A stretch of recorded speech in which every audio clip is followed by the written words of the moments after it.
Madhya Pradesh assembly इंतखाबात के तहत कल वोट डाले जाएंगे। इंतखाबात की तैयारियां जोरों शोरों के साथ जारी है। सभी पार्टियां बूथ मैनेजमेंट में मसरूफ हैं। चुनाव मुहिम का शोर थमने के बाद इनफरादी तौर पर उम्मीदवारों का वोटर से मिलने का सिलसिला जारी है।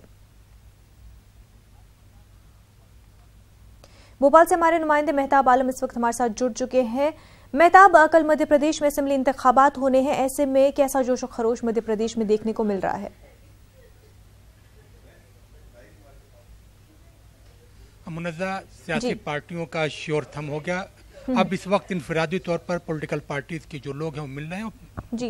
पोलिंग बूथ का जो मैनेजमेंट है उस पर पूरा फोकस है कि ज़्यादा से ज़्यादा वोटर्स को लेकर जब पोलिंग बूथ तक पहुंचाया जाए और ज़्यादा से ज़्यादा वोट डाले जा सकें। अगर उसकी बात करें तो मध्य प्रदेश की 230 असेंबली सीटों के लिए जहां पर भारतीय जनता पार्टी ने 230 उम्मीदवार खड़े किए हैं, वहीं पर कांग्रेस ने 229 और दूसरी पार्टियों की अगर हम बात करते हैं तो जो है 227 पर जो आप पार्टी ने जो है खड़े किया, 208 पे जो है बहुजन समाज पार्टी ने, 52 पे जो है समाजवादी पार्टी ने अपने उम्मीदवार खड़े किए हैं। तो कुछ 12 सीटों को छोड़ दे तो बाकी सीटों पर सीधा मुकाबला कांग्रेस और बीजेपी के दरमियान है। इलेक्शन कमीशन ने इसके लिए बड़े पैमाने पर तैयारियां की हैं। 650 पैरामिलिट्री जो है कंपनियों के साथ साथ 1,90,000 पुलिस जवानों को तैनात किया गया है और जो सरहदें जहां पर मध्य प्रदेश से मिल रही हैं वहां पर जो है चेकिंग की जा रही है और कई जगहों पर जो है फ्लैग मार्च भी किया गया है ताकि जो है सिक्योरिटी को बेहतर बनाया जा सके और एक पूरा अमन अंदाज में वोटिंग की जा सके। जहां पर हसास जो है पोलिंग बूथ है वहां पर जो है ज़्यादा सिक्योरिटी का अरेंजमेंट किया गया है।